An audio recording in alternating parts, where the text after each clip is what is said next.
Hi, thanks for tuning in to another video from the Beauty Bags. This is going to be my top 10 single eyeshadows.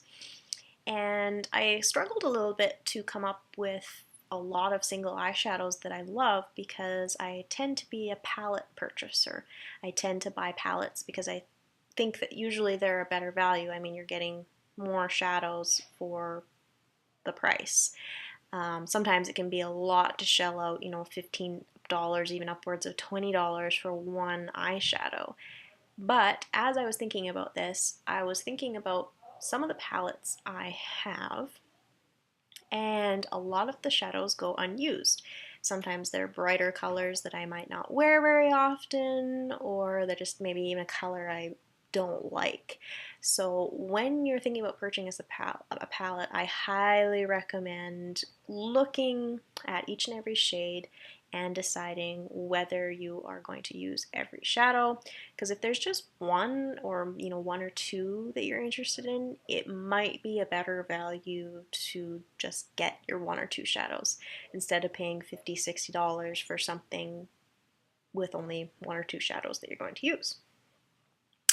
So, and having said that, because I'm kind of in a phase of transitioning into my professional career and getting a little older, approaching my mid-20s, I am pretty much always wearing neutral colors. Sometimes I do some pops of color, but lately I've pretty much been sticking to neutral colors.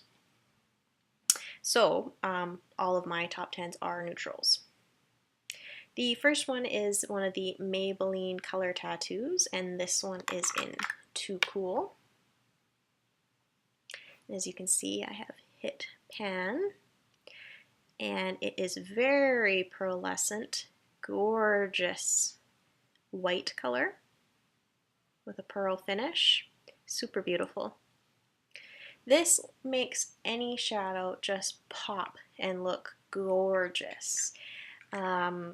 If you're really looking for a nice white base but don't want something super stark white, I think this is a really nice option, and it's really affordable.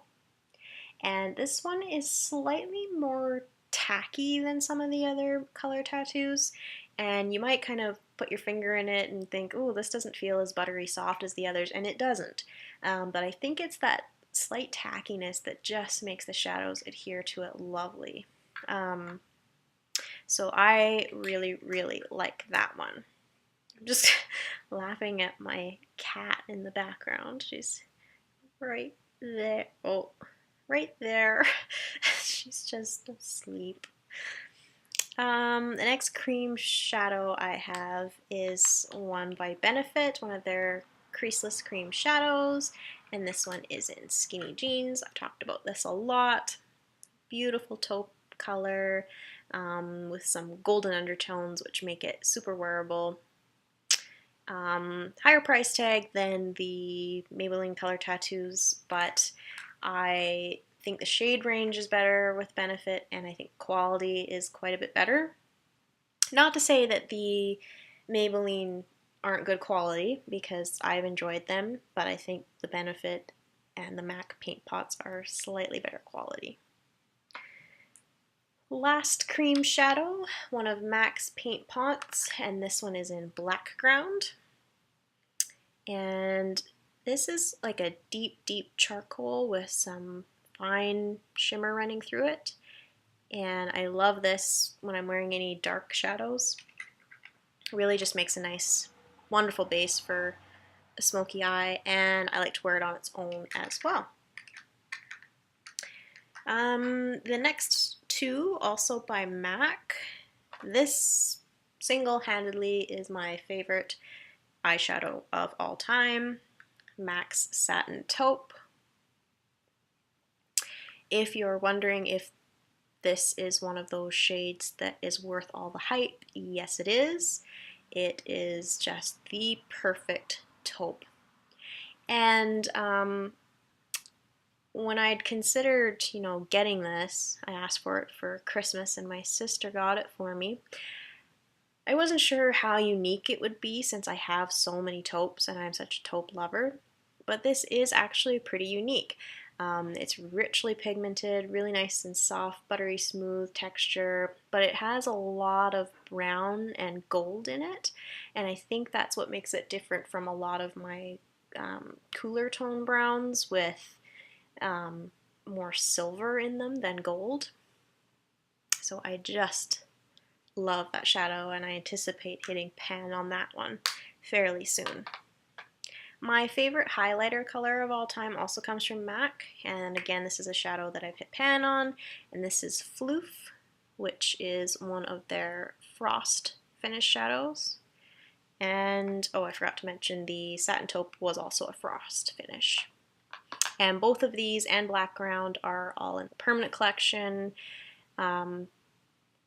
I really can't stand when people put limited editions in their top 10s, even if I'm sure I probably have done it or will do it at some point, but it's just annoying when someone raves about something and then it's limited edition. So these are in the permanent collection. But anyway, I have hit pan on this. Beautiful highlight color. It's a light, frosty pink shadow. Well, it's more of like a white with pink undertones. Just stunning highlight color. It's also really pretty just all over the lid as well for a really simple look. My next two are from the L'Oreal Infallibles, and really I can't say anything bad about the L'Oreal Infallibles. I love them. And one that I really enjoy, kind of similar to Floof, but with golden undertones, is the one in Hourglass Beige. And I am referring to the Canadian names or the UK names. Actually, no, I even think UK has different names for these. L'Oreal, if you're not familiar with the Infallibles, L'Oreal really went and confused all their consumers by giving them different names in the UK, Canada, and the States. But if you're one of my American viewers, this is known as Ice Latte. Just beautiful champagne color. Love it for all over the lid as an inner corner highlight. Just, ugh, I love that shadow so much. And if you're not familiar with the Infallibles, I have a whole video on them, so definitely check that out. And then a more recent purchase, but I think pretty close contender for my favorite shadow of all time. I'm going to put it in at second place, is Tender Caramel, which is a beautiful taupe color. You know, quite similar to Satin Taupe in some ways, but there's a little more pink in it. Love that one. And I'm sorry, I don't know what its equivalent is in the States and the UK. I don't know. That's the name it has in Canada. And what am I at? I've had 1, 2, 3, 4, 5, 6. That was 7. Is that 7? 1, 2, 3, 4, 5, 6, 7. Yes. 7. Number 8, I am going to give to Makeup Geek's Mocha. Looks like that. Just a really nice chocolate brown with a bit of warmth to it, but not orangey. And I have nothing bad to say about Makeup Geek shadows. I have, I think, 15 of them, and I adore them. I think she really hit a home run with her formula, and I love that she's been able to keep the cost low for everybody. So definitely check out the Makeup Geek store for more information about those. Coming in at number 8, I have Moondust. Already sensing a bit of a theme with my favorites. A lot of them are taupe. And this one is also a taupe with a lot of gold in it. I think this is a really great shadow, and Makeup Geek said this herself, or Marlena here on YouTube. If you like taupe shades, or silver shades, but you find silver makes you look a little bit tired, or the silver is just a bit harsh, this is a really nice way of doing silver with a bit of warmth to it. Just love that color.